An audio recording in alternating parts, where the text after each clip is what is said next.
Hare Krishna, and welcome to our third class of the Krishna Book readings. Great to be with all of you. We just returned back from Vrindavan, actually.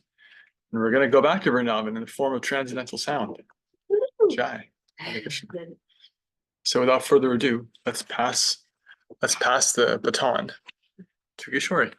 Some kirtan. Kirtan. Okay, welcome back, sweet souls. It's so good to be with you, those of you that are live and those that are watching live, watching later. So come into a comfortable seat. Do you have your musicians audio? Let's take a deep breath in through your nose, fill up. Open your mouth, exhale, let it go. We start with our opening prayers, this invocations, honoring all the teachers, the acharyas, the saintly beings who have walked this path before us, for bestowing the light of knowledge upon us, removing the darkness of ignorance. May we open our mind and our hearts with humility and sincerity and be receptive to receive this spiritual knowledge, to uplift our consciousness, to remember who we are, why we're here, and where we came from in devotional service. Take a deep breath and fill up.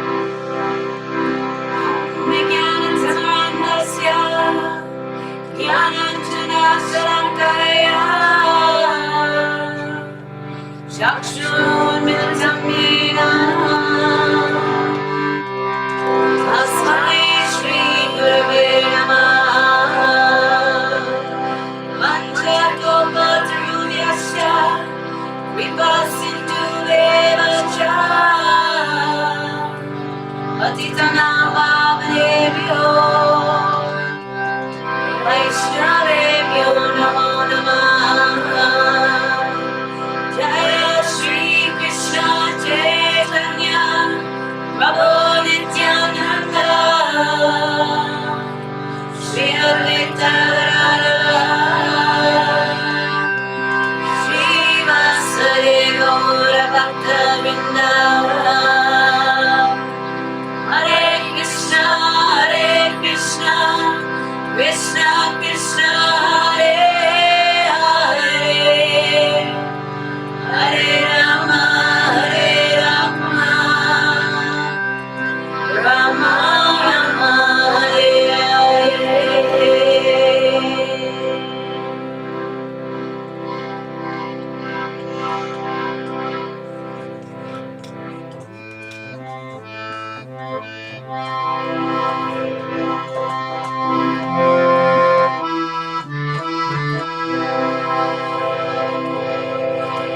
Hare Krishna Krishna Krishna Hare Hare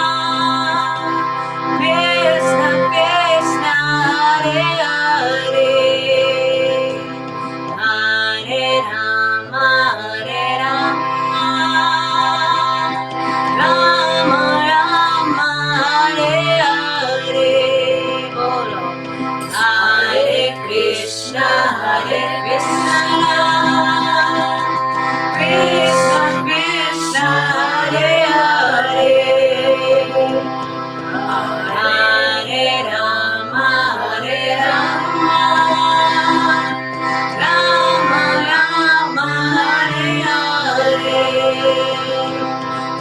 Hare Krishna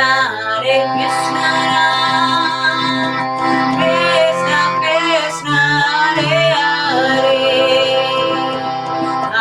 Hare Rama Rama Rama Hare Hare. Bolo Hare Krishna Krishna Krishna Hare Hare Hare Rama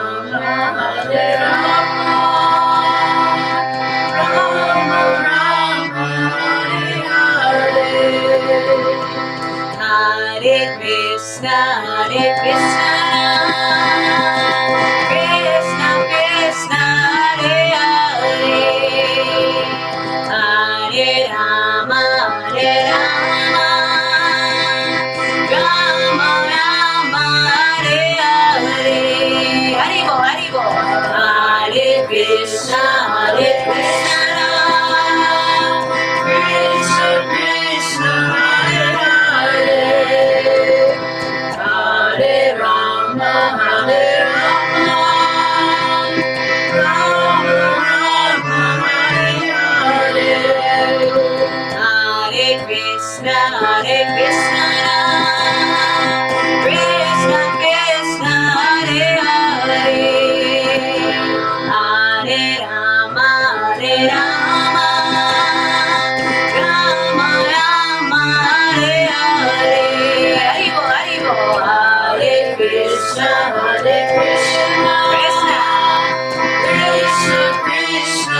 Krishna Bhagavan ki Shri Shri Lord Chaitanya Mahaprabhu ki Shri Shri Gaura Nitai ki Prabhupada Bhakti Asanga and beyond ki Shastra Study Group ki Hari Hari Bol.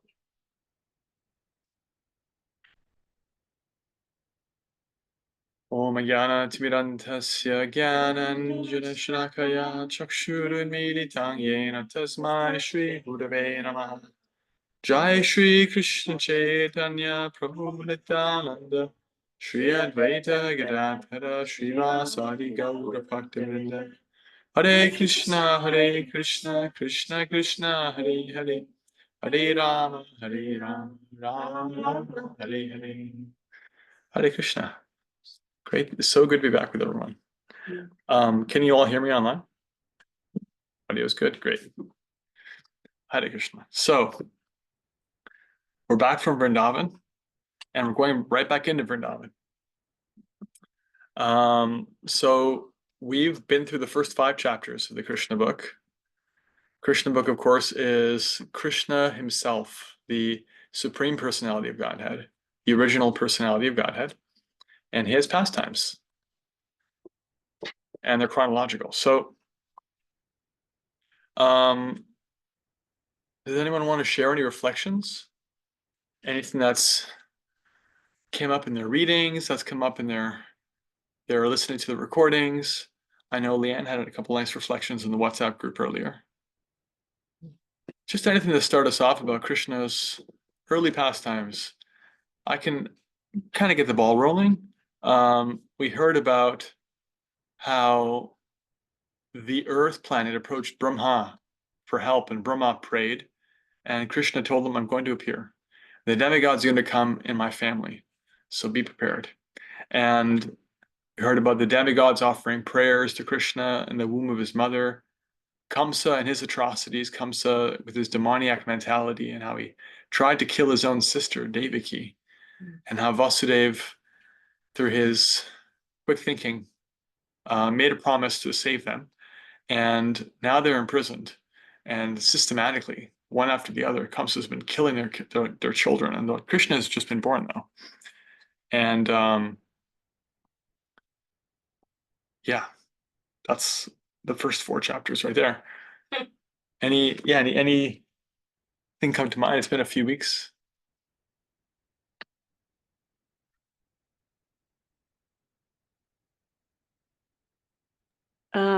Something that I was enjoying, and correct me if I'm wrong, but I was rereading the Light on Bhagava or Light of Bhagava, and is that actually part of the Krishna book, or am I mistaken?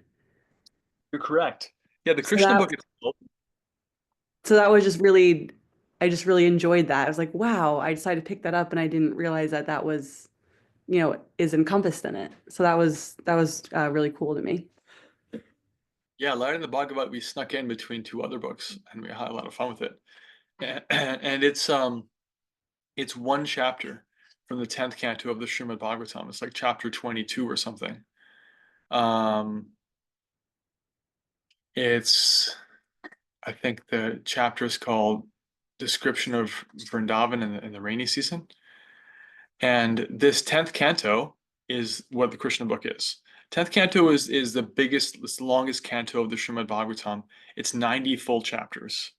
To give you some context, the longest any other canto comes is like 32 chapters, and most of them are like 20 or less.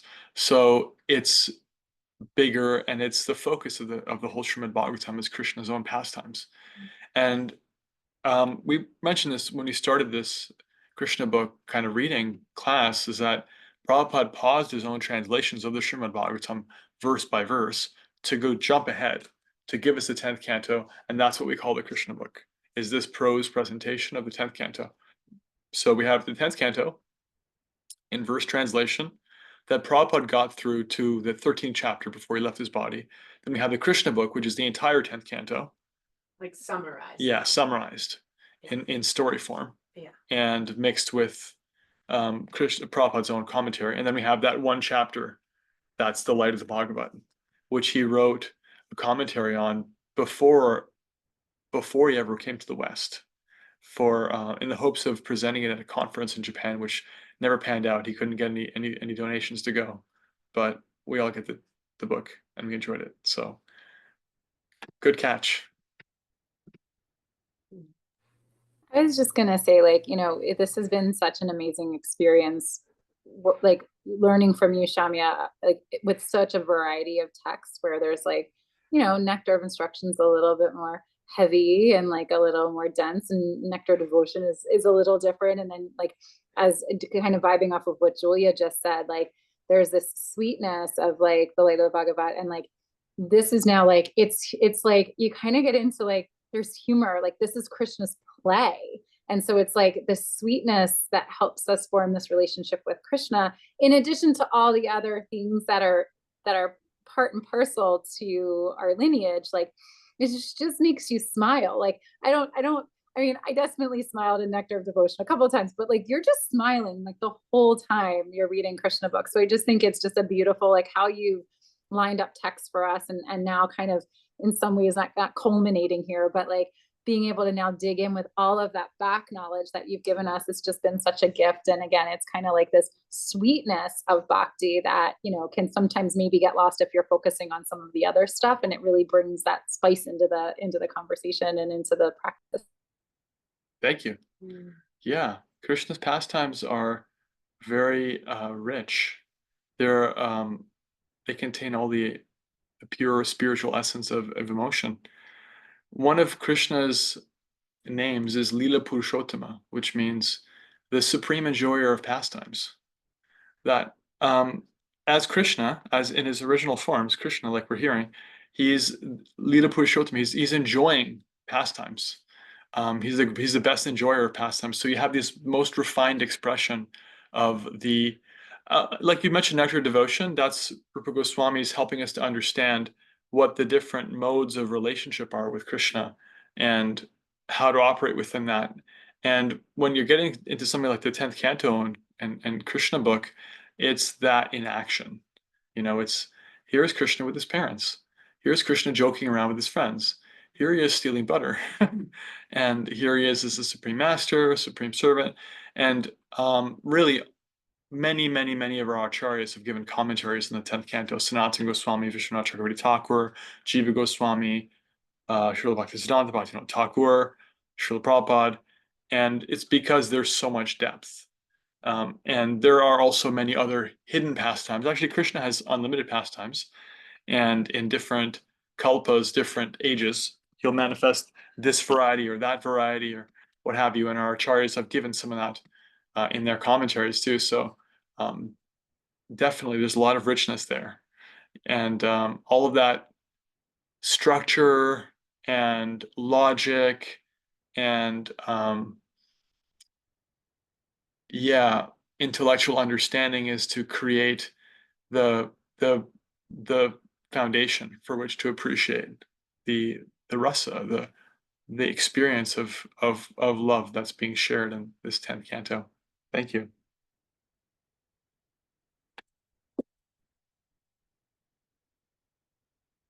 Any more reflections?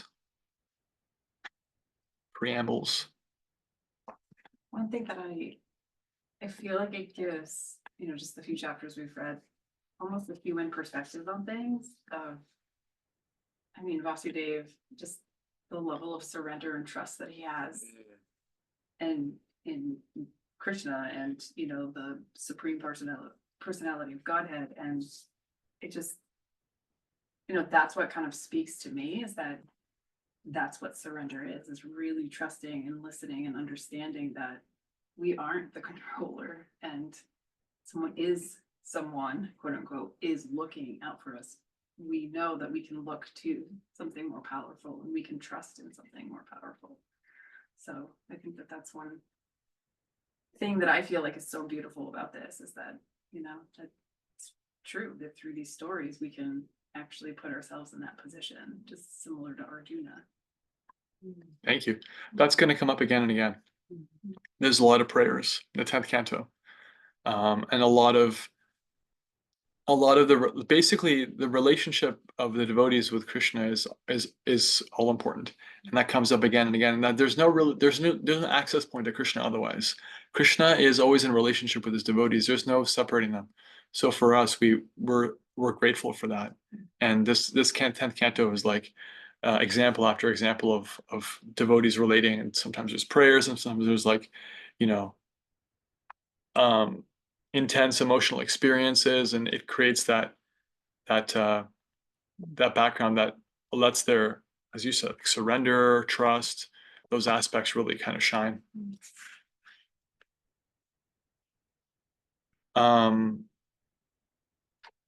Towards the end of what we read last time, Vasudev and Nanda Maharaj met in the 5th chapter. And in that chapter, the very end, Vasudev says, "My dear Nanda, if you've already paid the government taxes, then return soon to your place, because I think that there may be some disturbances in Gokula." So Krishna and Balaram are with Nanda Maharaj, right, the foster father. But Vasudev knows that Kamsa is on the prowl. Kamsa is the main antagonist here. He's in constant meditation on Krishna because he had that prophecy, and he's completely tied to his own ego and body. Like, he really doesn't want to die. But the prophecy said you're going to get killed by your own sister's son. So he's been sending out soldiers and people to try and find Krishna. So that's the context. Everyone ready for chapter 6? We dive in? Okay. Chapter 6, Putana killed. While Nanda Maharaj was returning home, he considered Vasudev's warning that there might be some disturbance in Gokula. Certainly the advice was friendly and not false, so Nanda thought there is some truth in it. Therefore, out of fear, he began to take shelter of the Supreme Personality of Godhead. It is quite natural for a devotee in danger to think of Krishna, because he has no other shelter. When a child is in danger, he takes shelter of his mother or father. Similarly, a devotee is always under the shelter of the Supreme Personality of Godhead, but when he specifically sees some danger, he remembers the Lord very rapidly. After consulting with his demoniac ministers, Kamsa instructed a witch named Putana, who knew the black art of killing small children by ghastly, sinful methods, to kill all kinds of children in the cities, villages, and pasturing grounds. Such witches can play their black art only when there is no chanting or hearing of the holy name of Krishna. It is said that wherever the chanting of the holy name of Krishna is done, even negligently, all bad elements, witches, ghosts, and dangerous calamities immediately disappear. And this is certainly true of the place where the chanting of the holy name of Krishna is done seriously, especially in Vrindavan, when the Supreme Lord was personally present. Therefore, the doubts of Nanda Maharaj were certainly based on affection for Krishna. Actually, there was no danger from the activities of Putana despite her powers. Such witches are called Kechari, which means they can fly in the sky. This black art of witchcraft is still practiced by some women in the remote northwestern side of India. They can transfer themselves from one place to another on the branch of an uprooted tree. This is where, in Western kind of folklore, you have the broomstick. Yeah, there's what we'll see is that Kamsa had a retinue of wizards, sorceresses, shape-shifting demons of various kinds, basically empowered persons who had some ability in one way or another, and for a variety of different reasons were just inimical to Krishna. They were demoniac. They did not like that the Supreme Personality of Godhead had descended. So Kamsa is going to send them one after the other. And we get to enjoy what happens. Putana entered the country of Gokula, the residential quarter of Nanda Maharaj, without permission. Dressing herself just like a beautiful woman, she entered the house of Mother Yashoda. She appeared very beautiful, with raised hips, nicely swollen breasts, earrings, and flowers in her hair. She looked especially beautiful on account of her thin waist. She was glancing at everyone with very attractive looks and smiling face, and all the residents of Vrindavan were captivated. The innocent cowherd women thought that the goddess of fortune appearing in Vrindavan with a lotus flower, thought that she was the goddess of fortune appearing in Vrindavan with a lotus flower in her hand. It seemed to them that she had personally come to see Krishna, who is her husband. Because of her exquisite beauty, no one checked her movement, and therefore she freely entered the house of Nanda Maharaj. Putana, the killer of many, many children, found baby Krishna lying on a small bed, and at once she could perceive that the body was hiding his unparalleled potencies, which resembled fire covered by ashes. Putana thought, this child is so powerful that he can destroy the whole universe immediately.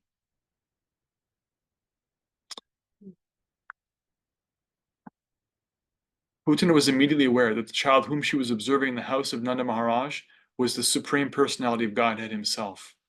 He was lying there as a small baby, but that does not mean he was less powerful. The materialistic theory that God worship is anthropomorphic is not correct.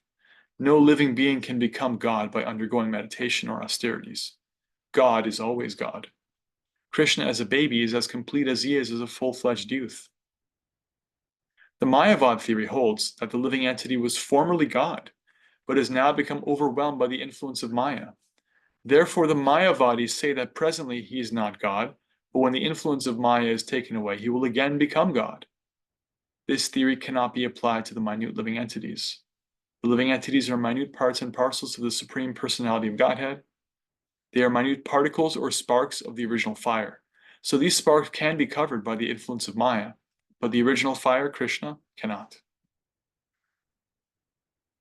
Krishna showed the nature of a small baby and closed his eyes as if to avoid the face of Putana. This closing of the eyes is interpreted and studied in different ways by the devotees. Some say that Krishna closed his eyes because he did not like to see the face of Putana, who had killed so many children, and who had now come to kill him. Others say that Putana hesitated to take the baby on her lap because something extraordinary was being dictated to her from within, and that in order to give her assurance, Krishna closed his eyes so that she would not be frightened. And yet others interpret in this way. Krishna appeared in order to kill the demons and give protection to the devotees. The first demon to be killed was a woman. According to Vedic rules, the killing of a woman A Brahmin, cows, or a child is strictly forbidden. Krishna was obliged to kill the demon Putana, and because the killing of a woman is forbidden, he could not help but close his eyes. Another interpretation is that Krishna closed his eyes because he simply took Putana to be his nurse. Putana came to Krishna just to offer her breast for the Lord to suck. Krishna is so merciful that even though he knew Putana was there to kill him, he took her as his nurse or mother. There are 7 kinds of mothers according to the Vedic conjunction: the real mother, the wife of a teacher or spiritual master, the wife of a king, the wife of a Brahmin, the cow, the nurse, and Mother Earth. Because Putana came to take Krishna on her lap and offer her breast milk to be sucked by him, she was accepted by Krishna as one of his mothers. That is considered to be another reason he closed his eyes. He had to kill a nurse or mother. But his killing of his mother or nurse was no different from his love for his real mother or his foster mother, Yashoda. We further understand from Vedic information that Putana was also treated as a mother and given the same facility as Yashoda. As Yashoda was given liberation from the material world, Putana was also given liberation. When the baby Krishna closed his eyes, Putana took him on her lap. She did not know that she was holding death personified. Putana had killed so many babies before meeting Krishna, and she mistook him to be like them, but now she was accepting the snake that would kill her immediately. When Putana was taking baby Krishna on her lap, both Yashoda and Rohini were present, but because she was so beautifully dressed and showed motherly affection toward Krishna, they did not forbid her. They could not understand that she was a sword within a decorated case. Putana had smeared a very powerful poison on her breasts, and immediately after taking the baby on her lap, she pushed her breastly nipple within his mouth. She was hoping that as soon as he would suck her breast, he would die. But baby Krishna very quickly took the nipple in anger.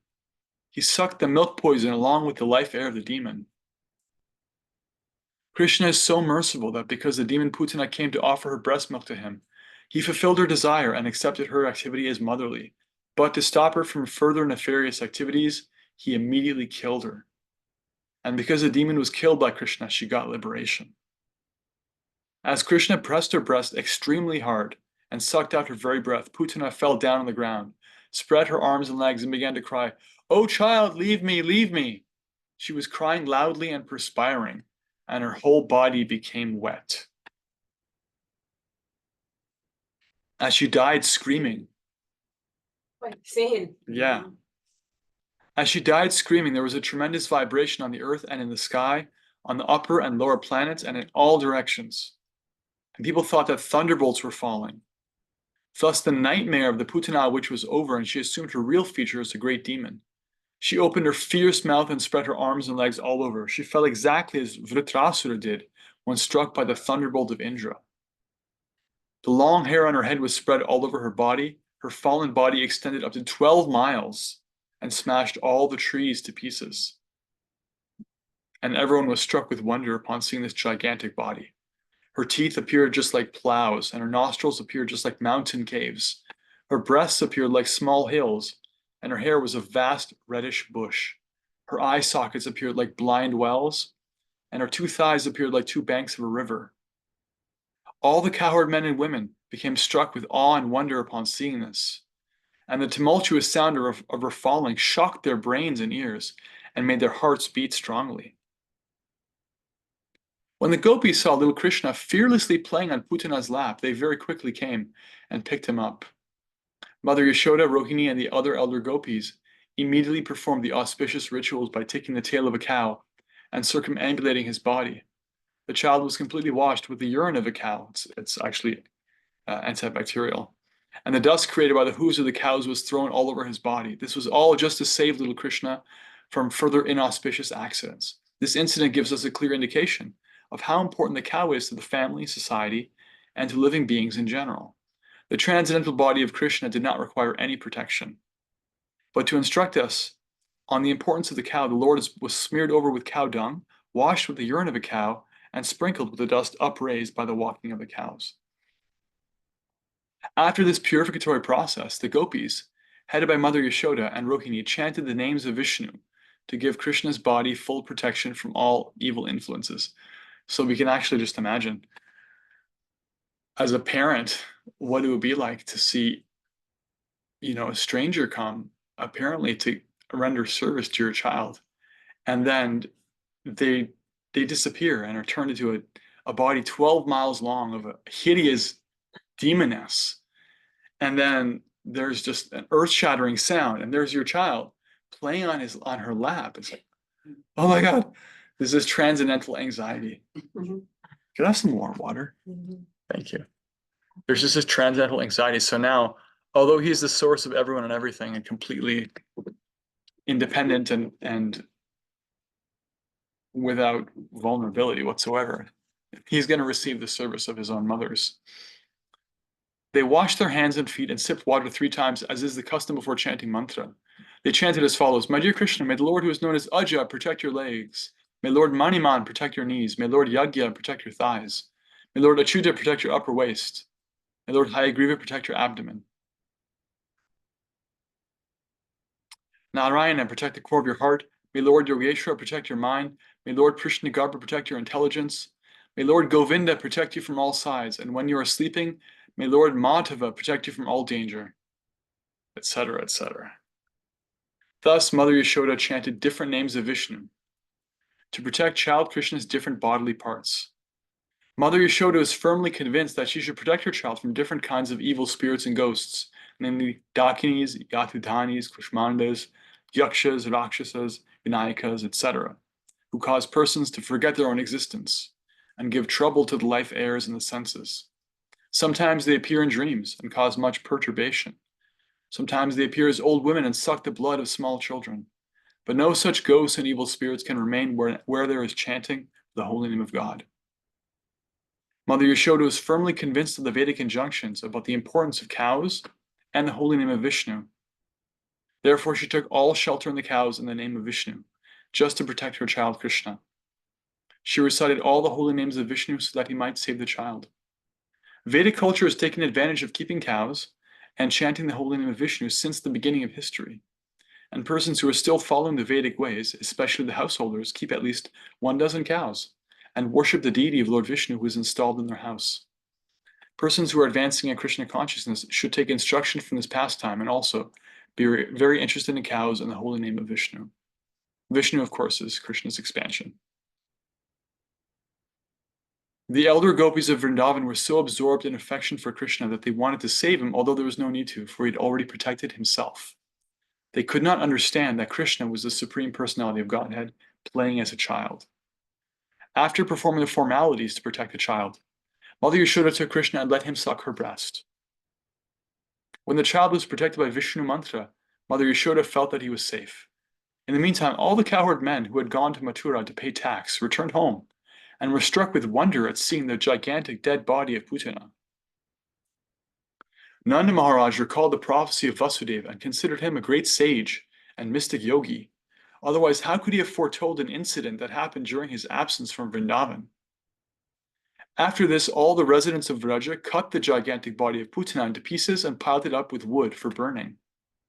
When all the limbs of Putana's body were burning, the smoke emanating from the fire created a good aroma of aguru. This aroma was due to her being killed by Krishna. This means that the demon Putana was washed of all her sinful activities and attained a celestial body. Here is an example of how the Supreme Personality of Godhead is all good. Putana came to kill Krishna, but because he sucked her milk, she was immediately purified and her dead body attained a transcendental quality. Her only business was to kill small children. She was only fond of blood, but in spite of being envious of Krishna, she attained salvation because she gave her milk to him to drink. So what can be said of those who are affectionate to Krishna in the relationship of mother, who with great love and affection always serve him, the Supreme Personality of Godhead, and the supersoul of every living entity? It is concluded, therefore, that even a little energy expended in the service of the Lord gives one immense transcendental profit.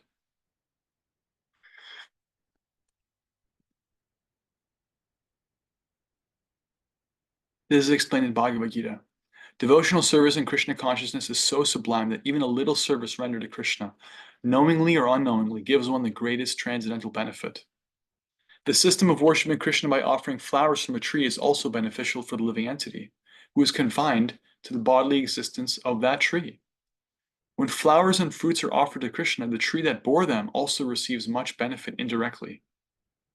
The archana process or worshiping process is therefore beneficial for everyone. Krishna is worshipable by great demigods like Brahma and Lord Shiva, and Putana was so fortunate that the same Krishna played in her lap as a little child. The lotus feet of Krishna, which are worshipped by great sages and devotees, were placed on the body of Putana. People worship Krishna and offer him food with great reverence and devotion, but automatically he sucked the milk from the body of Putana. Devotees therefore pray that if simply by offering something as an enemy, Putana got so much benefit, then who can measure the benefit of worshipping Krishna in love and affection? Therefore, only Krishna should be worshipped, for so much benefit awaits the worshipper.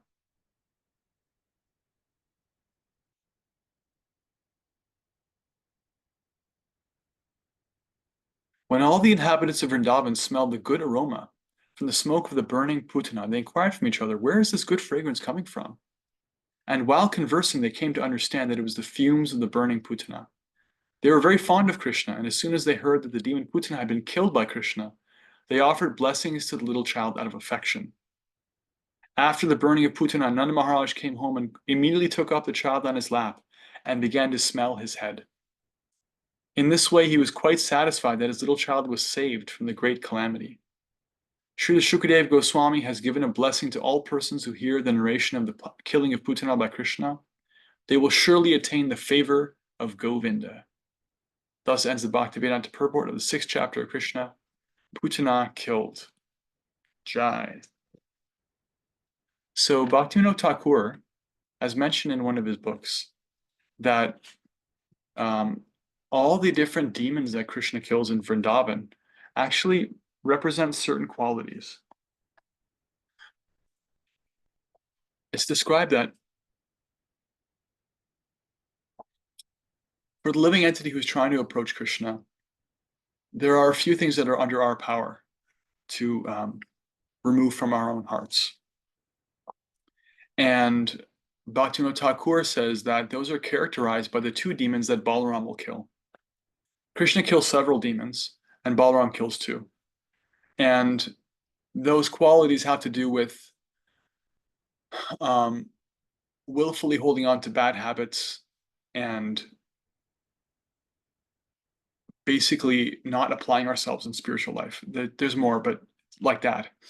That's under our power. But there are several qualities, bad habits, misfortunes that we actually need to be purified of, which we don't have the power to be purified of ourselves. And each one of them is characterized by one of the demons in Vrindavan that Krishna kills.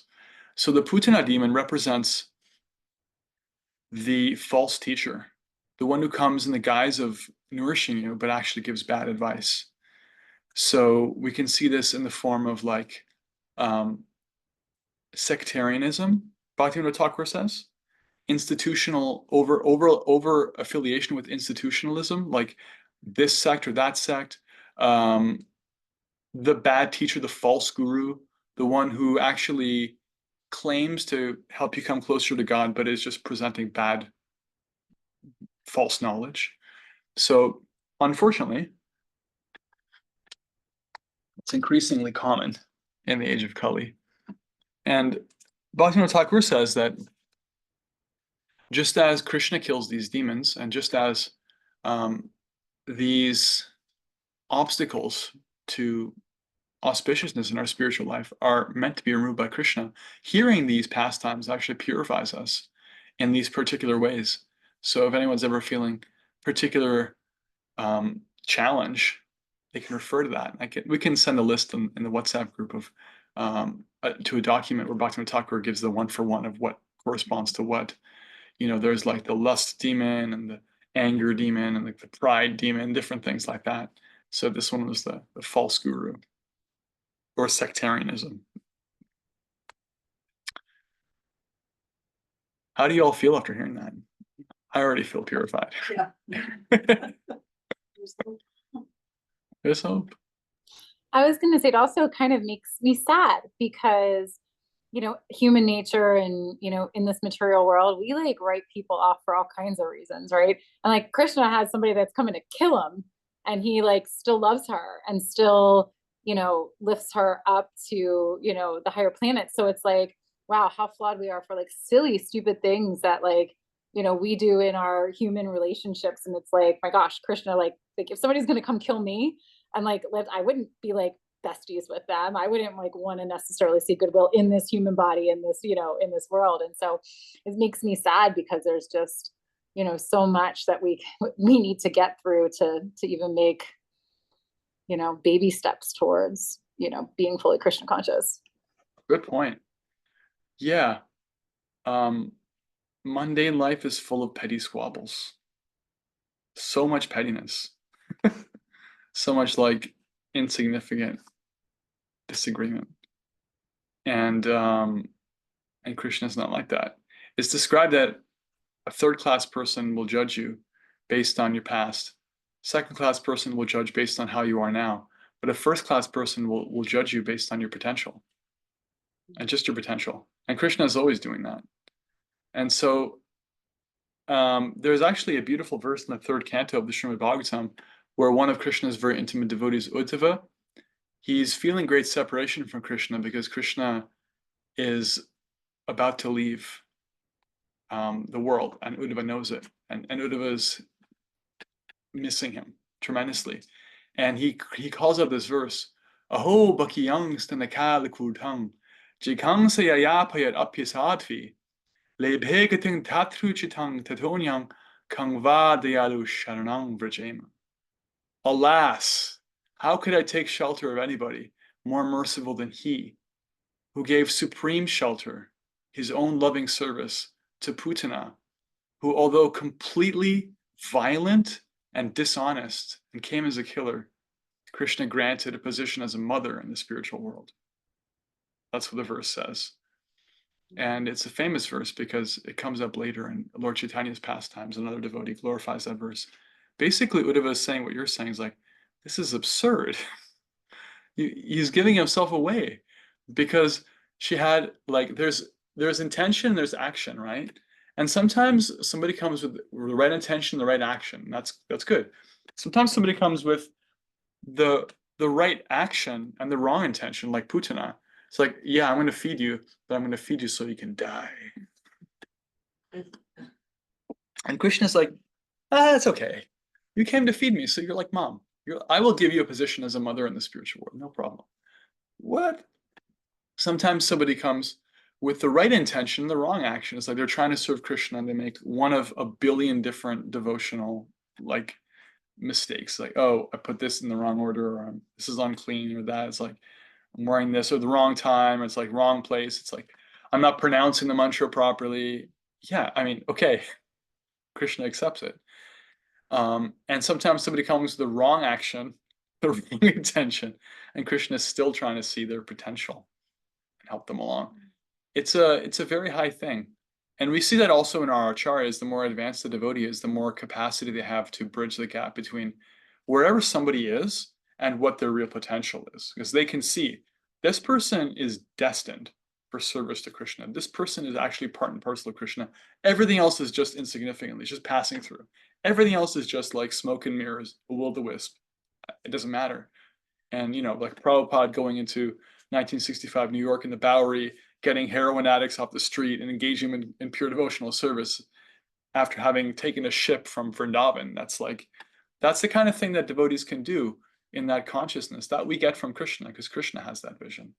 You know, he's with us in our heart. He witnesses all the comings and goings, all the drunken stumblings from one idea to another that the living entity can have, and he never loses sight of who he's dealing with.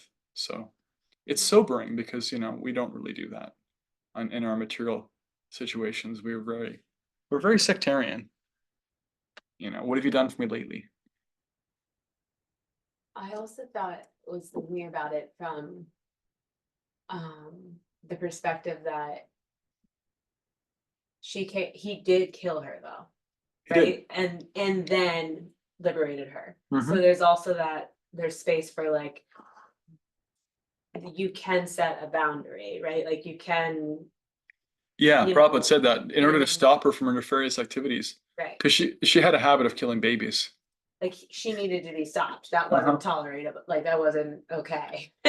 And he I see it as like, okay, so we can stand up for ourselves, or we can set a boundary, or we can say no more, or we can not associate with certain people and pray for their reconnection, right? Or like, wish them well from a distance, and pray for their potential in devotional service.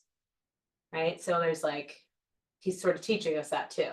Yeah, and Krishna's nature is that, like for a devotee, when you find somebody inimical, you're supposed to give them space and, wish for them for the best from a distance. Krishna doesn't have to do that because Krishna is all pure. And as we saw, her body became purified just by being slaughtered by him. So his killing and his loving are non-different. That's the meaning of an absolute person. Just by coming in contact with him, just like if you approach fire, if you approach the sun, you'll become like the sun. You can't help it. It's so big, it's so powerful. So Krishna is absolute.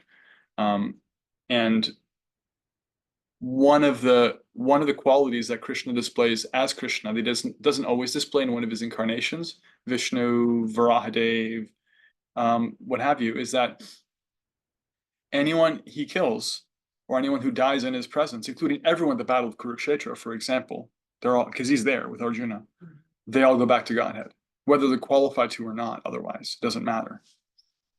That's not always the case. Krishna doesn't always do that in all of his forms. Here he does, even for baby killer. Chapter 7, the salvation of Trinavarta. The Supreme Personality of Godhead, Krishna, is always filled with 6 opulences: wealth, complete strength, complete fame, complete knowledge, complete beauty, and complete renunciation. The conditioned soul has immense opportunity to hear about the transcendental activities of the Lord in these different incarnations. The pastimes and activities of the Lord are not material. They are beyond the material conception, and the conditioned soul can benefit by hearing such uncommon activities.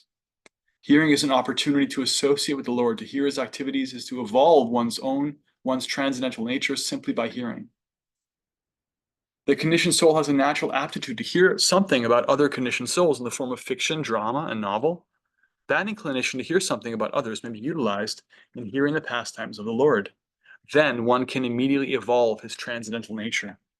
Krishna's pastimes are not only beautiful, they are also very pleasing to the mind. If someone takes advantage of hearing the pastimes of the Lord, the material contamination of dust accumulated in the heart due to long association with material nature can be immediately cleansed. Lord Chaitanya also instructed that simply by hearing the transcendental name of Lord Krishna, one can cleanse the heart of all material contamination. There are different processes for self-realization, but this process of devotional service, of which hearing is the most important function, when adopted by any conditioned soul, will automatically cleanse them of the material contamination and enable them to realize their real constitutional position. Conditional life is due to this contamination only, and as soon as it is cleared off, then naturally the dormant function of the living entity, rendering service to the Lord, awakens. This Krishna treatise is meant for that purpose, and the reader may take advantage of it to attain the ultimate goal of human life. That's us.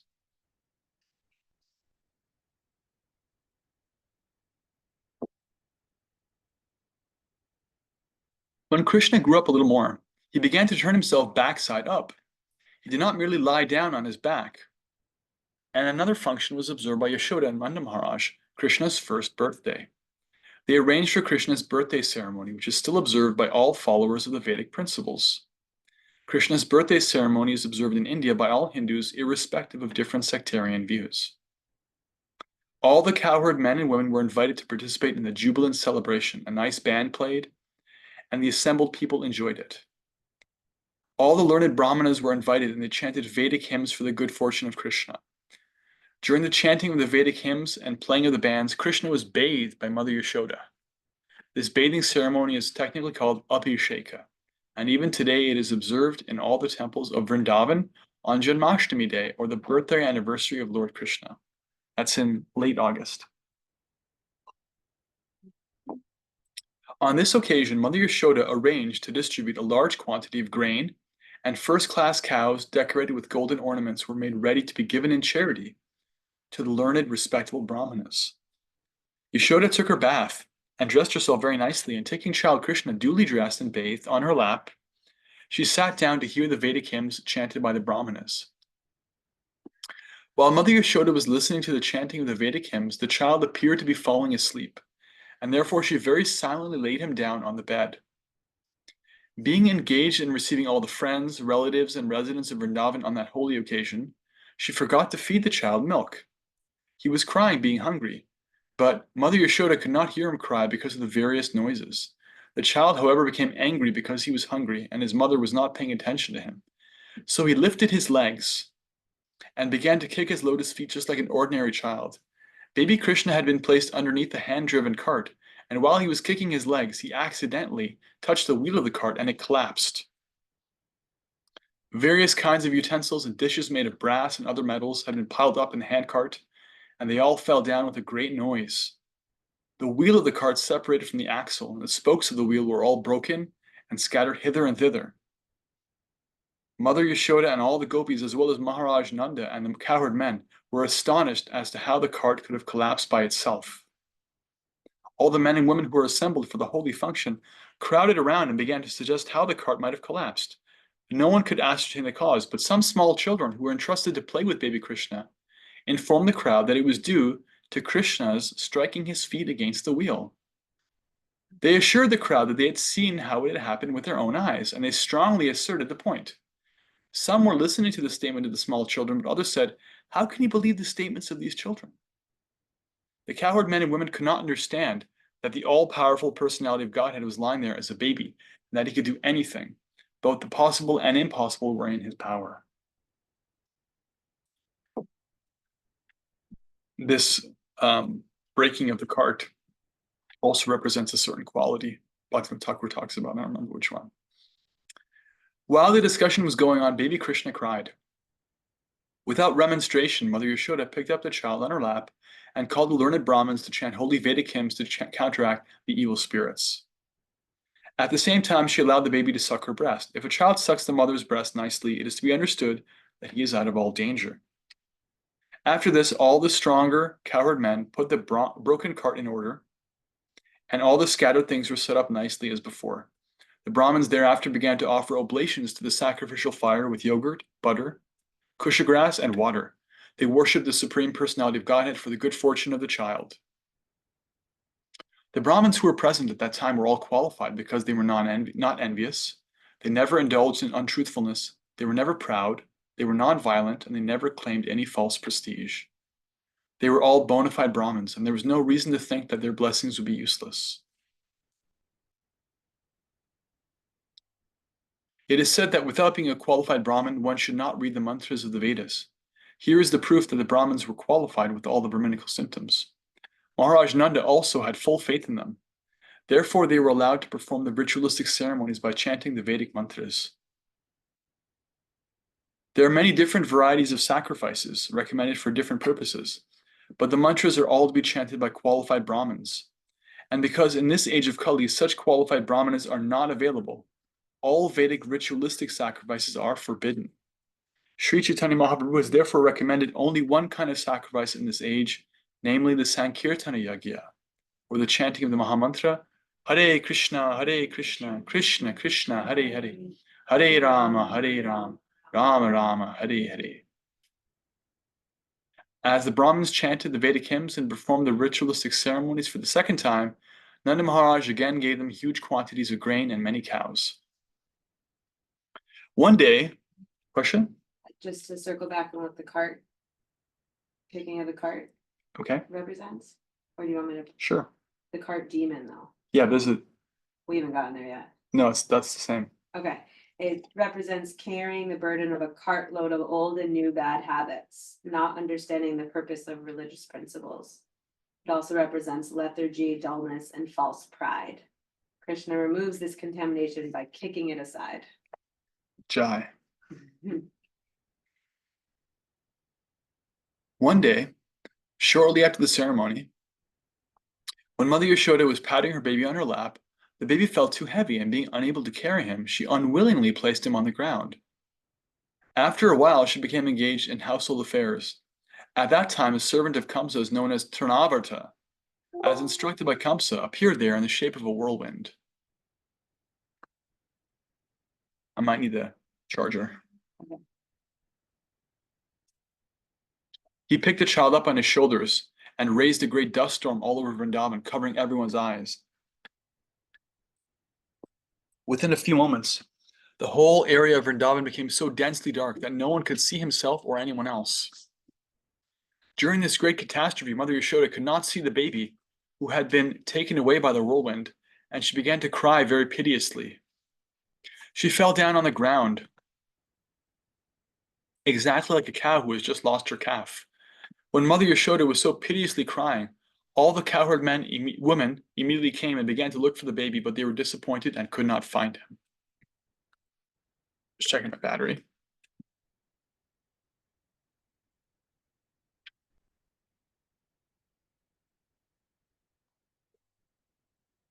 The whirlwind demon. The Trinavarta demon went high into the sky with baby Krishna on his shoulder. But the baby assumed such a weight that suddenly he could not go any further, and he had to stop his whirlwind activities. Baby Krishna made himself heavy and began to weigh down the demon, catching hold of his neck. Trinavarta felt the baby to be as heavy as a big mountain, and he tried to get out of his clutches, but he was unable to do so, and his eyes popped out from their sockets. Crying very fiercely, he fell down to the ground of Vrindavan and died. The demon fell exactly like Triparasura, who was pierced by the arrow of Lord Shiva. Trinavarta hit a stone slab and his limbs were smashed. His body became visible to all the inhabitants of Vrindavan. When the gopis saw the demon killed and child Krishna very happily playing on his body, they immediately picked Krishna up with great affection.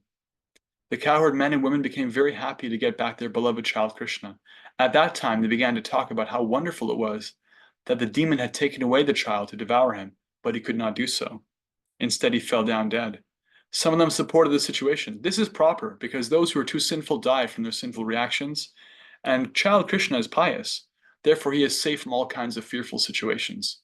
And we too must have performed great sacrifices in our previous lives. Because of such pious activities, the child is safe from all danger.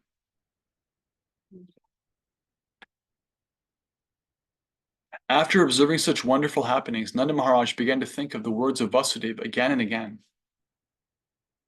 Do you want to look up Trinavarta, the whirlwind demon? Isn't that what I? That was the Yeah. cart demon. False pride. False which pride. False pride, which coming from drier material logic, which leads to bogus philosophies. False pride from dry or material logic leading to false philosophies. That was very intense, what you just read, wasn't it? Yes. And then there was baby Krishna dancing on it. Yeah. Whoa. You're going to get all the different genres. There's action, there's romance. That's a little bit of rated R action film. And it's part of the human experience. So Krishna, when he comes, he demonstrates the pure essence of all of that outside of the modes of nature. Nothing material is happening here. These living entities, even the ones with the worst intentions, are being liberated entirely.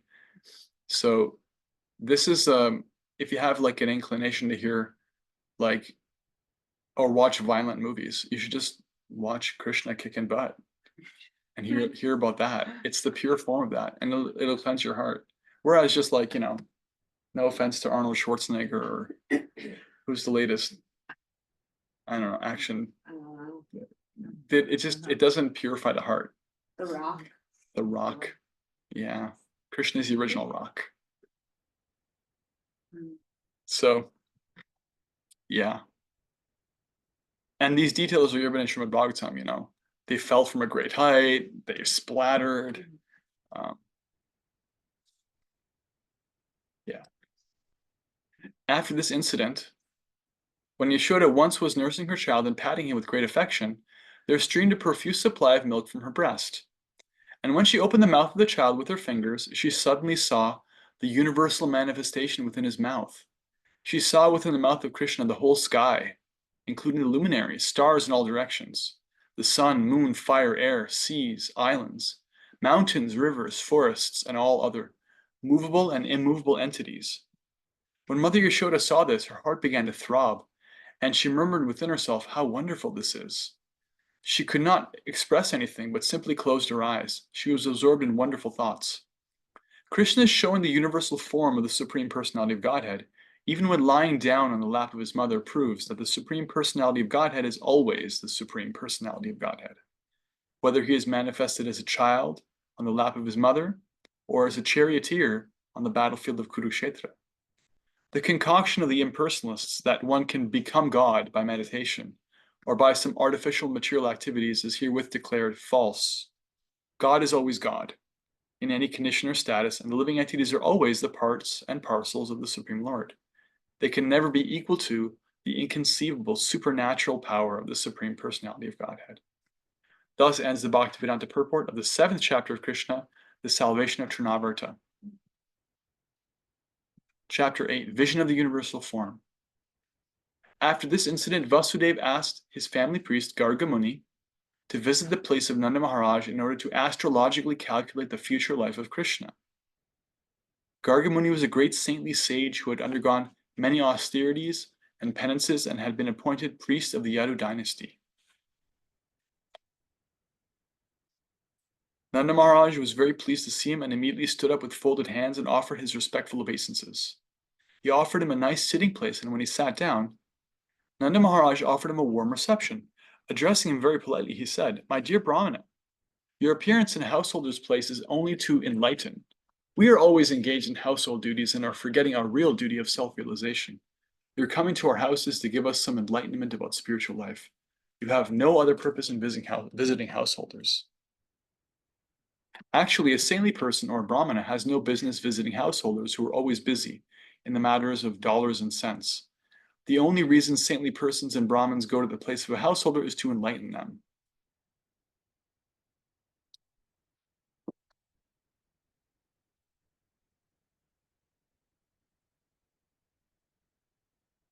Nanda Maharaj addressed Garga Muni as one of the great authorities in astrological science. The foretellings of astrological science, such as the occurrence of solar or lunar eclipses, are wonderful calculations, and by this particular science a person can understand the future very clearly. Garga Muni was proficient in this knowledge.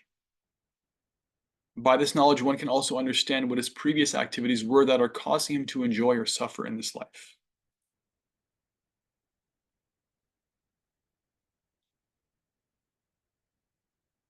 Nanda Maharaj happened to be a Vaishya, and he accepted Garga Muni as a first-class Brahmana. He therefore offered his 2 foster sons, namely Krishna and Balaram, to him to purify. Nanda stated that not only these boys, but all human beings, just after birth, should accept a qualified Brahmana as spiritual master. Upon this request, Garga Muni replied, "Vasudeva has sent me to see to the reformatory performances of these boys, especially Krishna's. But if I do so, it may incidentally appear that Krishna is the son of Devaki, since I am Vasudeva's family priest."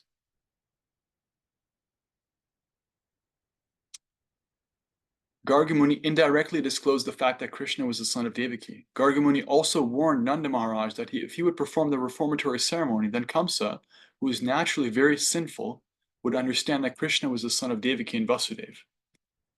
According to astrological calculation, Devaki could not have a female child, although everyone thought that the 8th child of Devaki was female. In this way, Garga Muni intimated to Nanda Maharaj that the female child was born of Yashoda and that Krishna was born of Devaki, and they were exchanged. Also, the female child, Durga, had informed Kamsa that the child who would kill him was already born somewhere else. Garga Muni stated, "If I give your child a name, and if it fulfills the prophecy of the female child to Kamsa, then it may be that the sinful demon will come and kill this child also, after the name-giving ceremony. But I do not want to become responsible for all these future calamities." On hearing the words of Garga Muni, Nanda Maharaj said, "If there is such danger, then it is better not to plan any gorgeous name-giving ceremony. It would be better for you to simply chant the Vedic hymns and perform the purificatory process. We belong to the twice-born caste, and I am taking this opportunity of your presence so please perform the name-giving ceremony without external pomp. Nanda Maharaj wanted to keep the name-giving ceremony a secret and yet take advantage of Garga Muni's performing the ceremony.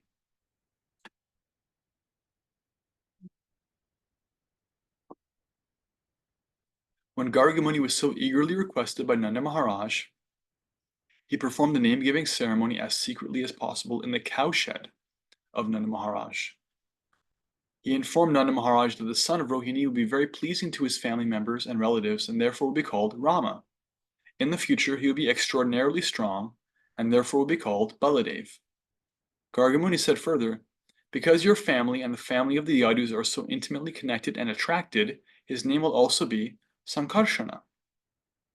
This means that Garga Muni awarded 3 names to the son of Rohini, namely Balaram, Sankarshana, and Baladev.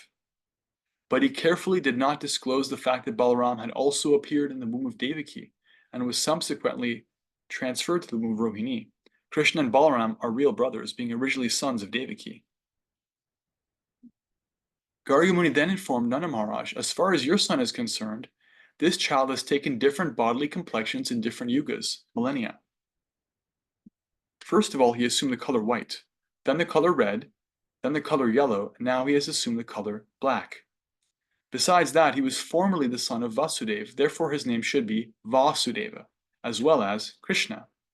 Some people will call him Krishna and some will call him Vasudeva, but one thing you must know, this son has had many, many other names and activities due to his different pastimes. Garga Muni further hinted to Nanda Maharaj that his son would also be called Giridhari because of his uncommon pastime of lifting Govardhan Hill. Since Garga Muni was an astrologer, he could understand everything past and future, and thus he said, I know everything about his activities and names, but others do not know. This child will be very pleasing to all the cowherd men and cows. Being very popular in Vrindavan, he will be the cause of all good fortune for you. Because of his presence, you will overcome all kinds of material calamities despite opposing elements. Garga Muni continued to say, my dear king of Vraja, in his previous births, this child many times protected righteous persons from the hands of rogues and thieves, and whenever there was political disruption. Your child is so powerful that anyone who will become a devotee of your boy will never be troubled by enemies. Just as demigods are always protected by Lord Vishnu, the devotees of your child will always be protected by Narayana, the Supreme Personality of Godhead. This child will grow in power, beauty, opulence, in everything on the level of Narayana, the Supreme Personality of Godhead. Therefore, I would advise that you protect him very carefully, so that he may grow without disturbance. In other words, Garga Muni informed Nanda Maharaj that because he was a great devotee of Lord Narayan, the Lord had given him a son equal to himself. In various ways, he described the transcendental qualities of his son. After giving this information, Garga Muni returned to his home. Nanda Maharaj began to think of himself as the most fortunate person, and he was very satisfied to receive such a benediction in this way. A short time after this incident, both Balaram and Krishna began to crawl on their hands and knees. When they were crawling like that, they pleased their mothers. The bells tied to their waist and ankles sounded fascinating, and they would move around very pleasingly. Sometimes, just like ordinary children, they would be frightened by others and would immediately hurry to their mothers for protection.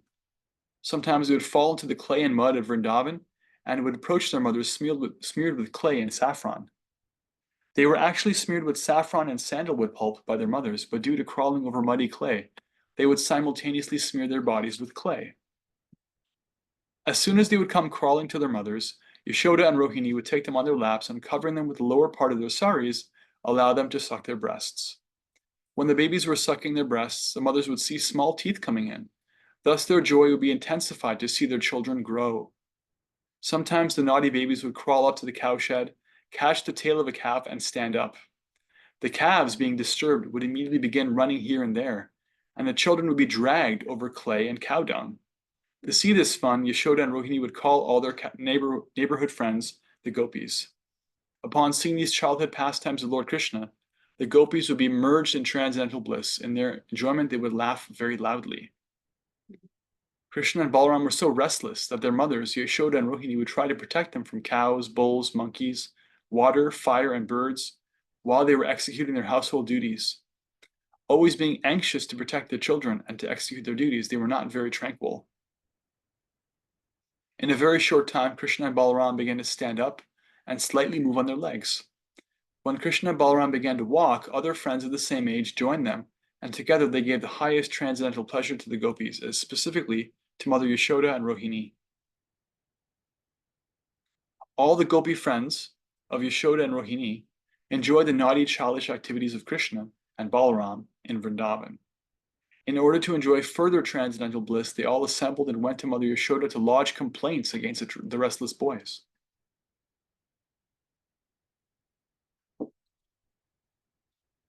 When Krishna was sitting before Mother Yashoda, all the elder gopis began to lodge complaints against him so that Krishna could hear. They said, "Dear Yashoda, why don't you restrict your naughty Krishna? He comes to our houses along with Balaram every morning and evening, and before the milking of the cows, they let loose the calves, and the calves drink all the milk of the cows. So when we go to milk the cows, we find no milk, and we have to return with empty pots. If we warn Krishna and Balaram about doing this, they simply smile so charmingly that we cannot do anything. Also, your Krishna and Balaram find great pleasure in stealing our stock of yogurt and butter from wherever we keep it. When Krishna and Balaram are caught stealing the yogurt and butter, they say, 'Why do you charge us with stealing? Do you think that butter and yogurt are in scarcity in our house?' Sometimes they steal butter, yogurt, and milk and distribute them to the monkeys. When the monkeys are well fed and do not take any more, then your boys chide, 'This milk and butter and yogurt are useless, even the monkeys won't take it.' And they break the pots and throw them hither and thither. If we keep our stock of yogurt, butter, and milk in a solitary dark place, your Krishna and Balaram find it in the darkness by the glaring effulgence of the ornaments and jewels on their bodies. If by chance they cannot find the hidden butter and yogurt, they go to our little babies and pinch their bodies so that they cry, and then they go away. If out of fear of these naughty boys we keep our stock of butter and yogurt high on the ceiling, hanging on a swing, although it is beyond their reach, they arrange to reach it by piling all kinds of wooden planks over the grinding machine. And if they cannot reach, they make a hole in the pot. We think, therefore, that you'd better take all the jeweled ornaments from the bodies of your children." On hearing this, Yashoda would say, "All right, I will take all the jewels from Krishna so that he cannot see the butter hidden in the darkness." Then the gopis would say, "No, no, don't do this. What good will you do by taking away the jewels? We do not know what kind of boys these are, but even without ornaments, they spread some kind of effulgence so that even in darkness they can see everything." Then Mother Yashoda would inform them, "All right, keep your butter and yogurt carefully so that they may not reach this." In reply to this, the gopis said, "Yes, actually we do. We do so, but because we are sometimes engaged in our household duties, these naughty boys enter our house somehow or other and spoil everything. Sometimes, being unable to steal our butter and yogurt, out of anger, they pass urine on the clean floor, and sometimes spit on it. Now just see how your boy is hearing these complaints. All day he simply makes arrangements to steal our butter and yogurt, and now he is sitting just like a very silent good boy. Just see his face." When Mother Yashoda thought to chastise her boy after hearing all these complaints, she saw his pitiable face, and smiling, she did not chastise him. Another day, when Krishna and Balaram were playing with their friends, all the boys joined Balaram and complained to Mother Yashoda that Krishna had eaten clay. On hearing this, Mother Yashoda caught hold of Krishna's hand and said, "My dear Krishna, why have you eaten earth in a solitary place? Just see, all your friends, including Balaram, are complaining about you." Being afraid of his mother, Krishna replied, "My dear mother, all these boys, including my elder brother Balaram, are speaking lies against me. I have never eaten any clay. My elder brother Balaram, while playing with me today, became angry, and therefore he has joined with the other boys to complain against me. They have all combined together to complain, so you will be angry and chastise me. If you think they are truthful, then you can look within my mouth to see whether I have eaten clay or not." His mother replied, "All right. If you have actually not eaten any clay, then just open your mouth, I shall see." When the Supreme Personality of Godhead was so ordered by his mother, he immediately opened his mouth just like an ordinary boy. Then Mother Yashoda saw within that mouth the complete opulence of creation. She saw the entire outer space in all directions, mountains, islands, oceans, seas, planets, air, fire, moon, and stars. Along with the moon and the stars, she saw also the elements, water, sky, and the extensive ethereal existence, along with the total ego and its products, namely the senses, the controllers of the senses, all the demigods, and the objects of the senses, like sound and smell. Within his mouth, she also saw the three qualities of material nature, all living entities, eternal time, material nature. spiritual nature, activity, consciousness, and different forms of the whole creation. Yashoda could find within the mouth of her child everything necessary for cosmic manifestation. She also saw within his mouth herself taking Krishna on her lap and having him suck her breast. Upon seeing all this, she became struck with awe and began to wonder whether she were dreaming or actually seeing something extraordinary. She concluded that she was either dreaming or seeing the play of the illusory energy of the Supreme Personality of Godhead. She thought that she had become mad, mentally deranged, to see all those wonderful things. Then she thought, it may be cosmic mystic power attained by my child, and therefore I am perplexed by such visions within his mouth. Let me offer my respectful obeisances unto the Supreme Personality of Godhead, who is beyond the expression of consciousness, mind, work, and philosophical speculation, and whose different energies produce everything manifested and unmanifested. She then said, let me offer my respectful obeisances unto him, under whose illusory energy I am thinking that Nanda Maharaj is my husband and Krishna is my son, that all the properties of Nanda Maharaj belong to me, and that all the coward men and women are my subjects. All this misconception is due to the illusory energy of the Supreme Lord. So let me pray to him that he may protect me always. While Mother Yashoda was thinking in this high philosophical way, Lord Krishna again expanded his internal energy, just to bewilder her with maternal affection. Immediately, Mother Yashoda forgot all philosophical speculation and accepted Krishna as her own child. She took him on her lap and became overwhelmed with maternal affection. She thus began to think of the Supreme Personality of Godhead, who is understood through the process of cultivating knowledge derived from the Upanishads and the Vedanta Sutra, practicing mystic yoga, and studying Sankhya philosophy as her own begotten child. Certainly, Mother Yashoda had executed many, many pious activities, as a result of which she got the Absolute Truth, the Supreme Personality of Godhead, as her son, who sucked milk from her breast.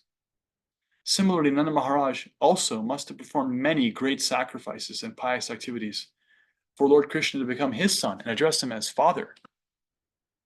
But it is surprising that Vasudeva and Devaki did not enjoy the transcendental bliss of Krishna's childhood pastimes, although Krishna was their real son.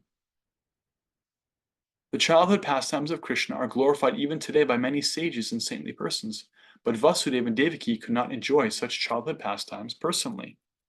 The reason for this was explained by Shukadeva Goswami to Maharaj Parikshit as follows. When the best of the Vasus, Drona and his wife Tara, were ordered to increase progeny by Lord Brahma, they said unto him, Dear Father, we are seeking your benediction. When we take birth again within the universe, may the Supreme Lord Krishna in his most attractive feature of childhood absorb our whole attention. May our dealings with him be so powerful that simply by hearing of these childhood activities of his, anyone will very easily cross over the nations of birth and death. Lord Brahma agreed to give the benediction, and as a result, the same Drona appeared as Nanda Maharaj in Vrindavan, and the same Tara appeared as Mother Yashoda, the wife of Nanda Maharaj. In this way, Nanda Maharaj and his wife, Mother Yashoda, developed their unalloyed devotion for the Supreme Personality of Godhead, having gotten him as their son. And all the gopis and cowherd men who were associates of Krishna naturally developed their own different feelings of love for Krishna. Therefore, just to fulfill the benediction of Lord Brahma, Lord Krishna appeared along with this plenary expansion, Balaram, and performed all kinds of childhood pastimes in order to increase the transcendental pleasure of all the residents of Vrindavan. Thus ends the Bhaktivedanta purport of the 8th chapter of Krishna, Vision of the Universal Form. Haribol! Jai. We'll stop there for today. Next week, we'll pick up on the Damodar Leela. Krishna is going to be bound by Mother Yashoda in chapter 9.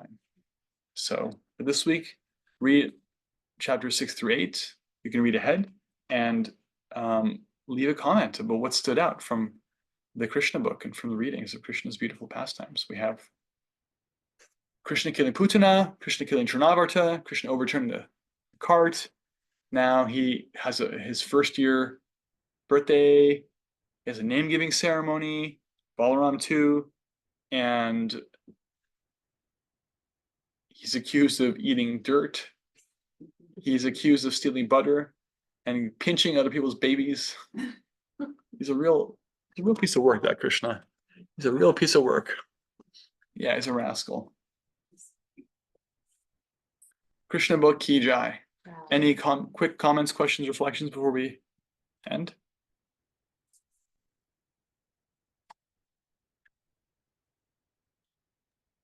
love I this guess book. I have a quick question. So while we were reading through the last couple chapters, I was thinking, what are the people of Vrindavan thinking about Krishna? I mean, clearly in this last chapter, he let her see, but then he kind of shut it down again to just put a spell on her or whatever. To just, you're just my mom, you know.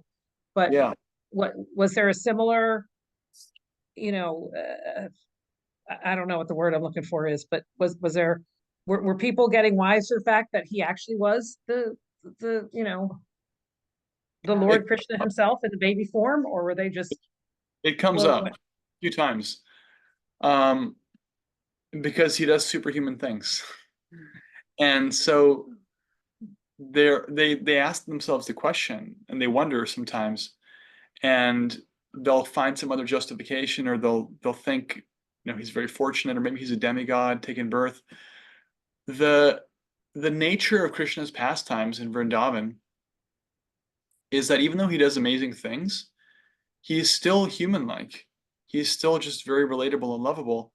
And what Vrindavan is, what the nature of the relationships there is, that there's no formality, there's no awe and reverence. So Krishna doesn't really allow for the manifestation. The pastimes don't allow for this manifestation of like, oh, this is actually God. It's not about that. It's about his sweetness, right? So even when Mother Yashoda sees it, we see that she becomes once again absorbed in the mood of loving him as a mother. She gets absorbed in that, and Krishna gets absorbed in that. Actually, it's described in Shastra that Krishna, who is only to a certain extent interested in all the perfect prayers of persons in the mode of reverence, is helplessly drawn to the spontaneous love that his devotees have in Vrindavan. These are eternal associates of his who love him as friend, lover, parent. And what we're seeing here is that spontaneous connection where he sets aside his godhood. He sets aside his superhuman qualities, except to occasionally manifest them in different pastimes, kill this demon, lift the hill. But he's really just interested in exchanging love. And so in order for that to be possible, there is this acceptance of that relationship. So they're not in their no one's really, although it comes up at times, it's subsumed, it's secondary to their love. It's like, even if he is God, we don't even care. We just love him so much. That's the mood in Vrindavan. But it's an interesting thing, that relationship between tattva, like what's what, the science, and rasa, the relationship, the connection with Krishna. Right? Mhm. And for the reader who knows that Krishna is Krishna, he's the supreme person, then we're taking that rasa, and it's like sitting on the foundation of tattva. Vishwanath says it's like a great jewel. If you have a great jewel, you rest it on black velvet, and you have it in perfect light so that there's contrast.